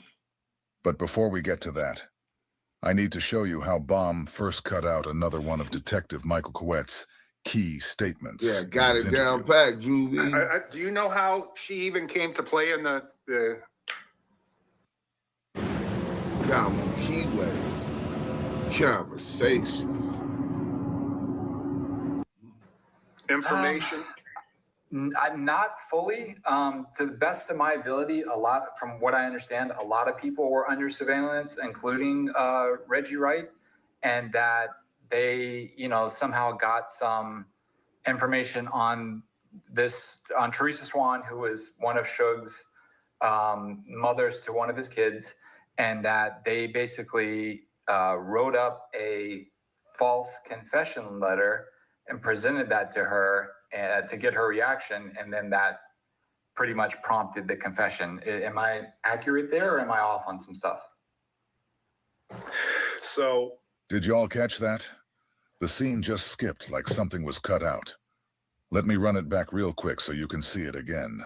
Accurate there, or am I off on some stuff? So, Paul Fournier, myself, and Jeff Bennett. We already know Bomb first removed the clip of Michael Cowett, clearly saying the only arrest made was Cash Jones. They also cut out another crucial part of Cowett's interview. And guess who exposed it? None other than Porky Chops himself. In a sloppy move to distance himself from the CS2 back allegations, Porky secretly recorded a conversation with Stutterbox, then ran to Clubhouse to play it. But while trying to clear his name, he ended up airing out a segment from Bomb first. The exact part Reggie and John edited out to protect him. Now, this next clip gonna make even more sense to y'all, right? You heard him say, I told the police, if y'all looking at Wack for doing anything illegal with them trucks, he ain't, which is a lie because ain't no way they gonna spend $300,000-$400,000 Wack so Foley, watching my nigga. trucks if a nigga tell them that, right? Play the next clip. Play that clip. But are you talking about Teresa Swan? Yes. Teresa Swan was. Do you know how she even came to play in the information?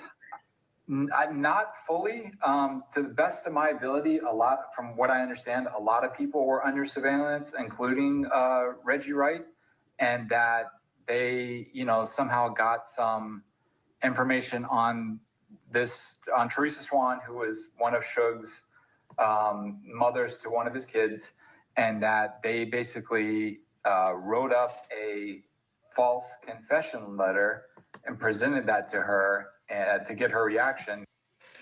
So they got some information on Suge's baby mama, because he asking the Detective Michael Coet, the sheriff who was a part of the joint task force team, the people who actually arrested Wack 100, allegedly. This is what he said, right? He tells John from Bomb First, well, do you know how we got to Tanisha Swan? And he said, well, you got some information. He didn't say who or where they got the information from, but somebody gave information that led to Tanisha Swan. And y'all finna find out who gave that information. Her house was raided. They found the gun, allegedly. They found the gun. Her brother had just did a stretch. He was on parole staying with her. And so he wouldn't go to jail. She pointed the finger at Suge Knight in the murder, and Poochie in the murder of Tupac and the murder of Biggie Smalls. Let's go. And then that pretty much prompted the confession. Am I accurate there, or am I off on some stuff? So accurate there, or am I off on some stuff? How Teresa Swan came into play here is originally we were following some guy around in the Antelope Valley, and Greg had thought that this guy was going to be able to get us to Suge because he had some relationship with a not so famous rapper at the time, and he somehow thought this guy was going to get him into Suge. So we chased this guy around in the Antelope Valley for several months. Antelope Valley, Wack 100. And really nothing came of it. The guy, he eventually was brought in for questioning, and he eventually was brought in for questioning. And I don't have paperwork. I was never arrested, questioned, nothing. he eventually was brought in for questioning. And There Porky goes falling on his own sword again. Porky said he wasn't arrested. Detective Cowett said he was arrested. Porky said he never was questioned, and Detective Cowett said he was brought in for questioning. Both of these clips have been deleted by Bomb First, but thanks to good old Porky, we were able to get our hands on this one. Also, don't overlook this key detail. The only reason Detective Cowett is even bringing up Porky in this part of the interview is because he's explaining to John how they ended up zeroing in on Teresa Swan. To tell that story, he had to start with Porky specifically, how they were following him around the Antelope Valley. Now, for those who don't know, Teresa Swan is the mother of one of Marion Knight's kids. And she's the person who gave Greg Kading the final missing pieces to the whole Poochie killed Biggie narrative tied to Marion Knight. So the real question becomes, what does Porky being brought in for questioning have to do with Teresa Swan? Because if Cowett had to start with Porky to get to her, That connection might be deeper than Porky wants us to know. Fact. So Paul Fournier, myself, and Jeff Bennett decided that we should probably go after somebody that Suge was close to in the 90s, thinking that, because we were hearing the same things too, that Poochie or Del Faust was responsible. So we, the three of us, Jeff Bennett, Paul Fournier, and I, started looking into what Teresa Swan was doing as far as criminal activity at the time present during the task force era. And we had discovered that she was flipping cars or something, high-end cars with fraudulent names. And we had discovered that she was flipping cars or something, high-end cars with fraudulent names. Say like you may take a load of BMWs down to San Diego, like boom, it's like 200 miles. Pay my driver like $1,100. Then you'll pick up a load of Porsches from San Diego, let's just say going to San Francisco. And we had discovered that she was flipping cars or something, high-end cars with fraudulent names. So we got our commercial crimes bureau involved with it and had them look into exactly what she was doing.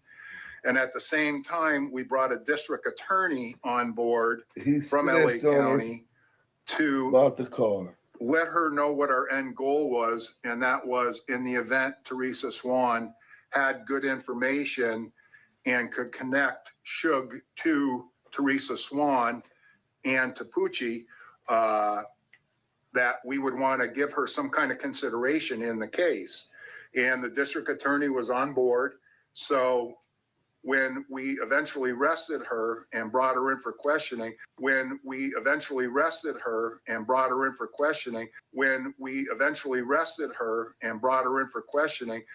According to Detective Cowett, Teresa Swan was arrested and brought in for questioning, just like he said Porky was. Now think about everybody whose name was changed in Greg Kading's movie. Think about the fact that Teresa Swan's real name is Tammy Hawkins. It was very clear that she was more than willing to talk and was, I believe, being truthful with how the murder of Biggie happened and how it was paid for through the monies of Suge. So, and then Greg came on board and started with some of the stuff, and they ended up doing a in-camera interview with her to lock in her interview. So I'm not sure I recall the letter with the false statement that you're referring to or not. I was just in with her on the initial arrest and interview process. Okay. And the individual that you guys were following that you were talking about previously, just to confirm, that was Wack 100, to my knowledge? It was what? A guy named Wack 100 that you guys were following initially to try to get to Suge, and then you realized that he really wasn't going to get you there in Antelope Valley? I think that's who it is. I don't recall that name, but yeah, they got. To me, it was a waste of time chasing that guy for as long as we did. Yeah. I think his government name is Cash Jones. Yes. But, yep. There you go. Yes. Okay. Goddamn kid, I can't stand. Did you know that with Walmart Express delivery, prescriptions come in as fast as an hour? Mike B over there stressing out about them, all them kids. So Wack gets down and gives them Tanisha Swan, and Tanisha Swan give it. So they're moving. The trucker is moving cars from National City by San Diego up the West Coast. But these cars are high-end cars. He showed the clip of him talking about it there. Porsches, BMW, they're high-end cars. He's telling you how he's getting money, but what he wasn't telling you was that Tanisha Swan was the plug with the tag cars and the registration with the DMV. So they got to Tanisha Swan for doing this and found a pistol in her house because of this nigga. Cold game. So Cheeseburger Chuck just text me, DM me. I guess they on Clubhouse. He talking about dollar brim, your steel, or something talking about dollar brim. Listen, bro, you said that I want to be McFuckboy, right? And to be honest, Wack has had success over the years. His time came and it went. My star is just rising. I want y'all to watch this. And y'all gonna know what it is. And we're gonna get up out of here. Give me 20 minutes. It might change your life. Welcome to Hip Hop Planets. I'm the founder of Hip Hop Planets, Lamonte. Hey, Duse M Senior. I'm also CEO of Active Chucks Entertainment. Share. Independent hit that like button. Who's been functioning successfully for over 20 years. So I want y'all to imagine logging into a world where culture isn't just consumed, it's owned. Welcome to Hip Hop Planets. So in front of you, what you're seeing, a universe built around creativity, ownership, and real economic power. In front of you, there are three worlds: Akabulia, Club Noir, and the intergalactic supermall. The problem is that millennial artists are losing $427 million unclaimed money to black box moments due to broken systems, metadata errors, and incomplete registration. You got lost passwords, make it hard to access some of these DSPs and websites, to do it old emails that you lost your login to, so you can't access your email. The culture generates billions, but artists are getting paid pennies, right? But here at Hip Hop Planet, we don't just participate in the economy.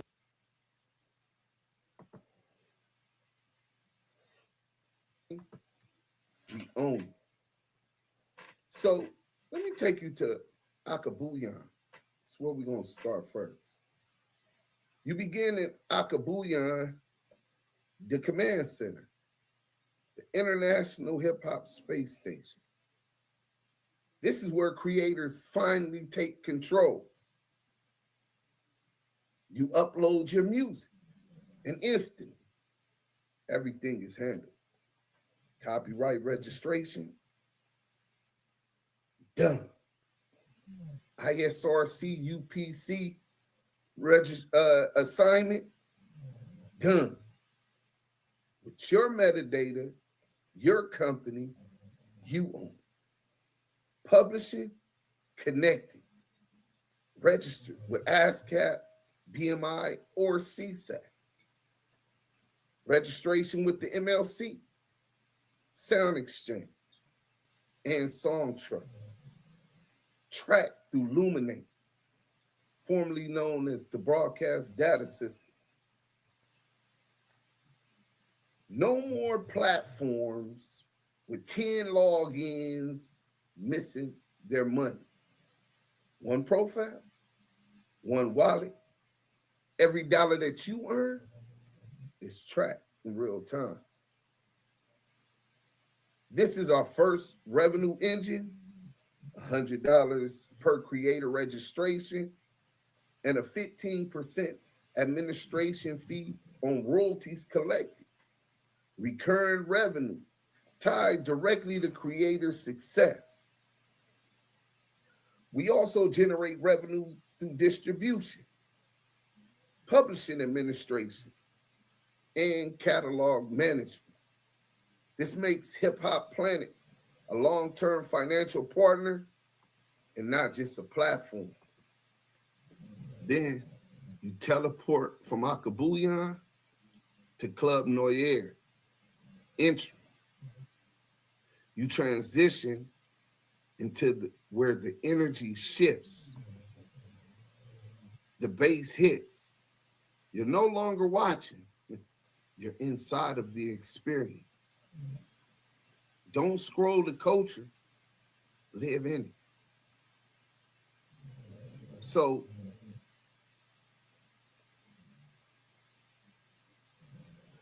ChatGPT, what's a future Damu business Kiwe in 2025? Conversation.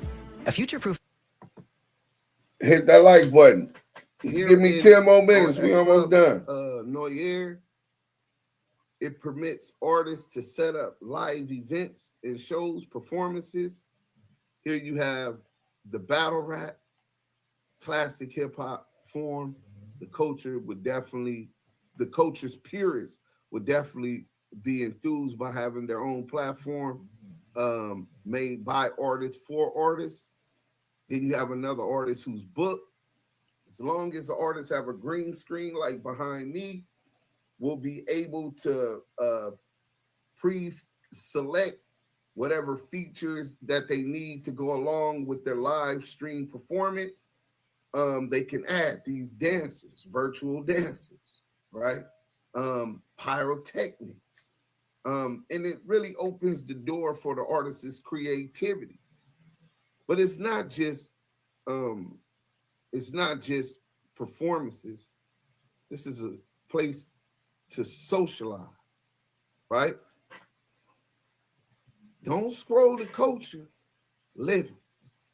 And when we say socialize, we're talking about man and woman, or sometimes men and men and women, right? Whatever they may like. So you enter the club. AI identifies someone who matches your energy. You seeing that right here in the upper left-hand corner, right? AI notified them that there was a match. You meet on the dance floor. That's right under, right? The more that you engage and the more that you dance, the more you're rewarded. And you can see the points there. Incentives for them to continue participating, dancing on the dance floor, even burning calories. Then you ask her for, you request that she join you at the bar for a drink. She accepts. That unlocks texting, right? So you move to the bar, drinks are being poured. Right here, you see in the middle, the drink being poured. Well, the drink was some Moet champagne. Well, Moet won't be able to be used up there unless they give us a license and they pay us. But also behind us, you see presented by Hennessy, another corporate sponsor, potentially a corporate sponsor. But that could be any alcoholic brand or corporate sponsor, right? So back, the drinks are being poured. You move to the bar, the drinks are being poured. Real-time interaction, real-time monetization. You request, everything's hitting off with you and the girl. You request that she join you in VIP. She accepts. Assimilation of you walking, holding hands with the user, going upstairs to a luxurious VIP suite, unlocks FaceTime. This is no longer just social media. This is social reality. So let's talk about how we make money, because I'm quite sure that's your number one interest. We generate revenue through premium subscriptions, paid per feature experiences, ticketed live events, and artist bookings. Brands and corporate sponsors don't interrupt the experience. They live inside it. Through product placement, sponsorship, and AI-driven integration. If you didn't understand how you make the money, there goes. Bang that like button. Share this with an artist also. The AI match notification, the match found, request to buy a drink, there goes $2. Premium features, buying drinks, unlocking the texting, and invite to VIP, which unlocks the FaceTime. Premium subscriptions, safe chat, video, per feature experiences, drinks, VIP, ticketed concerts, and live events. So from Club Noir, you teleport to the first ever hip hop intergalactic supermall, a fully immersive marketplace where brands, creators, and culture meet commerce. You walk through, you see something you like, you try it on instantly. Powered by AI, you don't guess, you know. You can buy it physically or wear it instantly on your avatar.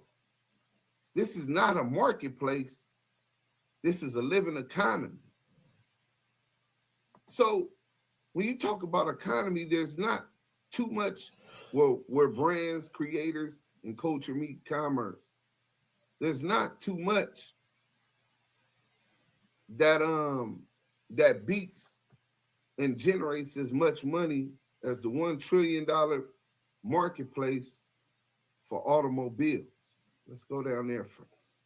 Tone, why should people join us on Damu April 23rd Kiwe through the 25th Conversations. for the AI We got 5 minutes Because left, I and know then I'm you gonna know take it. us out. Right. Oh, it's 9 and 8 minutes left. As you move through the mall, you reach the 3rd floor, right? The automotive level. You explore vehicles in full immersive detail, customize them, get AI guidance. And when you're ready, you're connected to a real dealership, already pre-qualified. Drive demand before the dealership, close sales before the test drive. One more time. We're going to drive demand before the dealership and close sales before the test drive. But back to the commerce, you see where brands, creators, and culture meets commerce.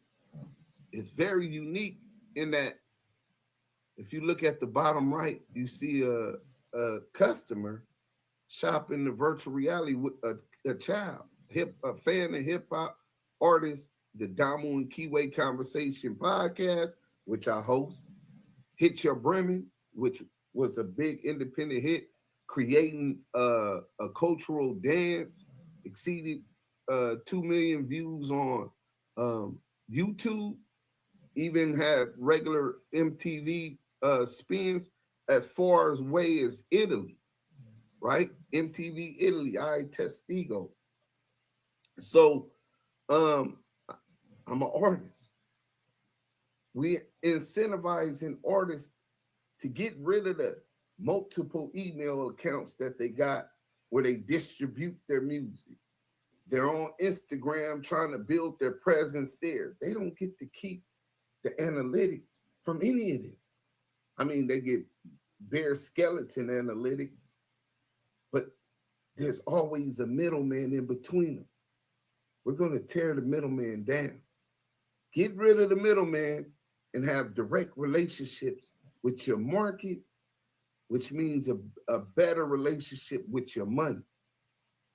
So this is a store that Duse M's, the artist, created for my fans.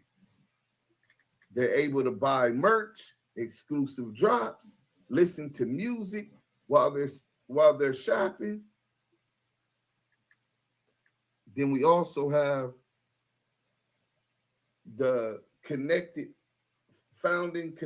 digital connector or Telecom Connected. Apologies. Which sponsor wants to power this app? Early investor, another way we're going to generate money recurrently, and we can incentivize them with free real estate, virtual real estate in the intergalactic supermall or not. But when I said that you get inside the marketplace, you see something, you try it on, and you know that it fit, of course, because the AI tells you, right?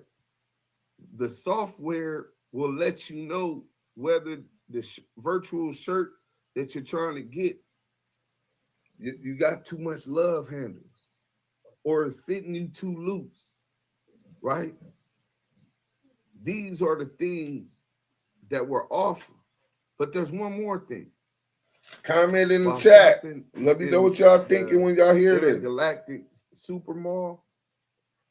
We give incentives to users for the more calories that they burn while shopping, they get rewarded.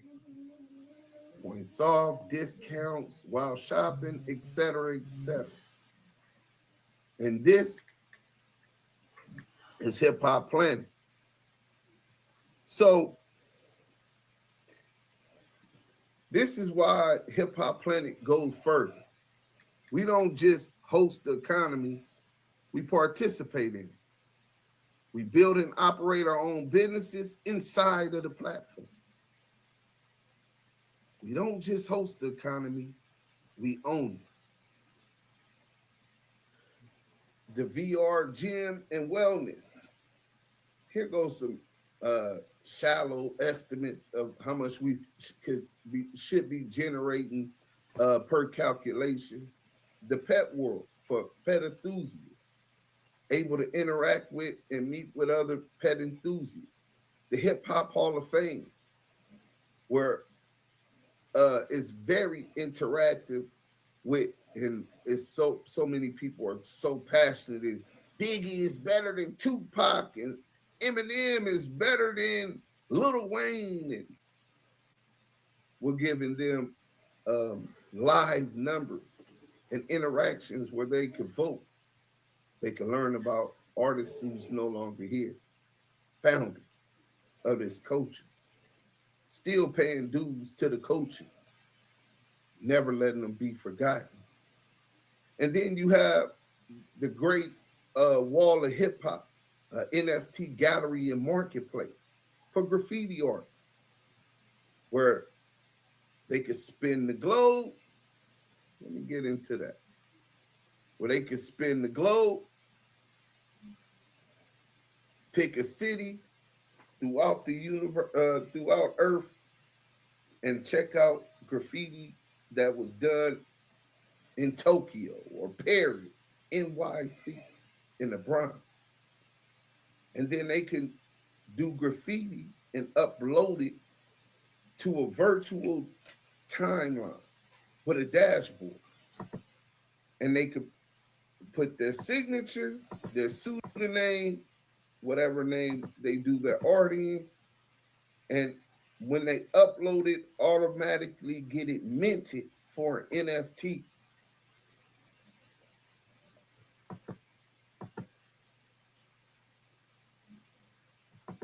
Yeah, run it on Snap. Generate money for hip hop artists and graffiti artists. Are you LLC curious? Wondering, is it time to make my business official? Oh, hell no. Forming your LLC across the world. There goes the Hip Hop Planet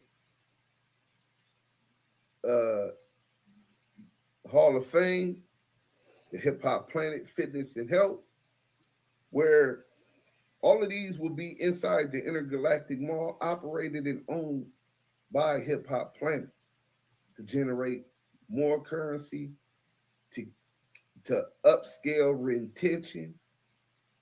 So when people come here, it's not just shopping, there's things that they could do. The pet pet world where they can interact with other pet enthusiasts. And here's the flywheel, right? The intergalactic supermall, economy flywheel. We target market creators. Once we got creators who generate traffic, brands enter. The more content that the creators and artists put out, the more users we get. Creators reinvest and we grow. Dual purchase effect. Transactions, physical and digital. When someone buys a pair of shoes, they get drop shipped. Not too much different than what Amazon does today. But Amazon left food on the table because in Hip Hop Planet, we're offering access to virtual products for the avatar while traveling through Hip Hop Planets, while socializing in the clubs for just a little bit more. Immersive shopping, storefronts attract users, creators and brands re-enter. So this creates a self-sustaining economic flywheel where creators, fans, and commerce feed each other. This is not just an app. This is not a platform. This is infrastructure for the future of culture. We are building the operating system for the hip-hop economy. Welcome to Hip Hop Planets. Ground zero for the economic revolution. We are. So, Cheeseburger Chuck and the Oscar Meyer Mafia say that Duse M wants to be Wack 100. Why would I want to be Wack 100? We went through all of these different things morally and everything else, right? Why would I want to be Wack 100? He don't stand for nothing. We're the total opposites of the spectrum. So we were destined to be arch nemesis. He works for the small hats, a gatekeeper, a do boy, and he's comfortable in that position. I push for economic independence. His artists get bamboozled. He takes all of their royalties and robs them for the little chump change they supposed to have. They all went broke. Savvy Third, Blueface, The Game, Ray J. I'm trying to drop Hip Hop Planet and turn artists into entrepreneurs and owners, where we own the culture. You see what I mean? It's much, much different than that.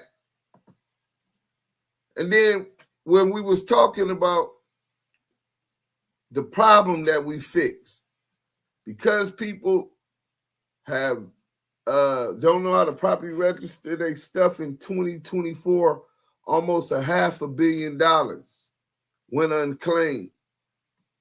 Well, we're going to register it for these artists properly, right? Then you got the Beat Forge where artists will be able to be live, producers sell beats, and then they can create live and fans can pay. There goes the machine.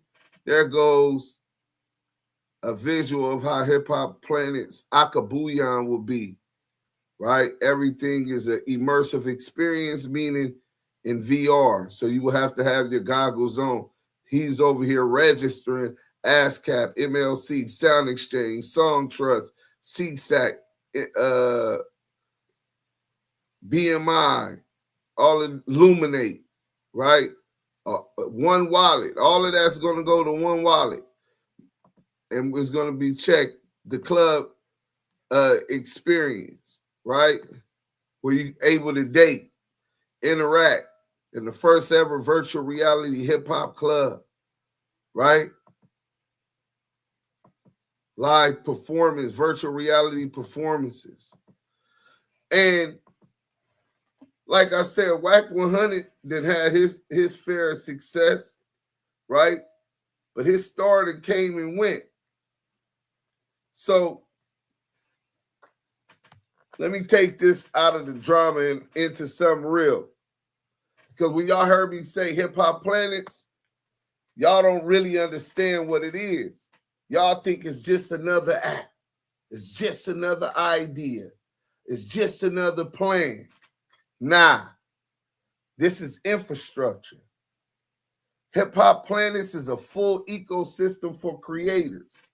Not just music, not just videos, everything. Artists, producers, podcasters, filmmakers, content creators, all in one system where you don't got to go to 10 different platforms to build your career. Right now, if you're an artist, you got to go to Spotify, YouTube, DistroKid, ASCAP, BMI, Sound Exchange, Shopify, Instagram. And even then, you still don't get paid right. Money's missing. The metadata's wrong. Royalty stuck in the black box.